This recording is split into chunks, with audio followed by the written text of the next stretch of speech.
संजय राऊत याला खोटं बोलण्याचा एक सन्मान दिला पाहिजे। पाकिस्तान तरी कमी खोटारडा बोलत असेल, एवढा खोटा माणूस महाराष्ट्रामध्ये बघायचा असेल तर संजय राऊत आहे, अशी टीका पालकमंत्री संजय शिरसाट यांनी केली। ते छत्रपती संभाजीनगर येथे आयोजित पत्रकार परिषदेत बोलत होते। अगोदर गुन्हा करतात आणि नंतर विक्टम काळ खेळतात असं त्यांचं म्हणणं आहे। संजय राऊत हा जो आहे ना, ह्याला खोटारडं बोलण्याचा एक सन्मान दिला पाहिजे, काहीतरी एखादं प्राइज ठेवलं पाहिजे। इतका खोटा पाकिस्तान तरी कमी खोटं बोलत असेल, त्याच्यापेक्षा जास्त खोटारडा माणूस आपल्या महाराष्ट्रामध्ये जर पाहायचा असेल तर तो संजय राऊत आहे। कधीतरी त्याचा आजपर्यंतचा तो जेव्हापासून बोलायला लागलाय तेव्हापासून एकही वाक्य खरं बोलल्याचं मला दाखवा।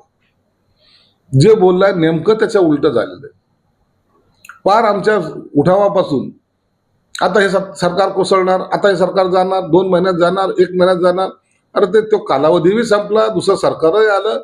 आताशी कुठं तर त्याला जाणीव झालेली की आपण बोलतो ते कधीही सत्य ठरत नाही, म्हणून खोटारड्या माणसामध्ये नंबर 1चा हिरो कोणी असेल तो संजय राऊत आहे।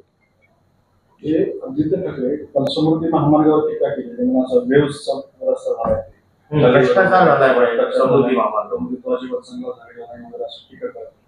ज्या रस्त्याला शिवसेना प्रमुख बाळासाहेब ठाकरेंचं नाव आहे, निश्चित जर त्याच्यात काही उणिवा असेल तर डिपार्टमेंट ते काम करत आहे, परंतु त्याच्यावरही टीका करणं हे मला वाटतं गैर आहे।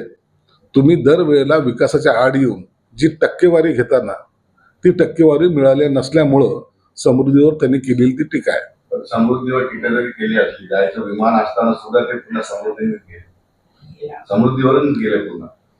हा, समृद्धीचा मार्गच एवढा चांगला आहे, सुखकर मार्ग जो आहे तो समृद्धी आहे, याची जाणीव त्यांना आहे, म्हणून विमान टाळून त्यांनी समृद्धीमध्ये जाण्याचा प्रयत्न केला आणि मला वाटतं हेच सरकारने केलेल्या कामाचं यश आहे।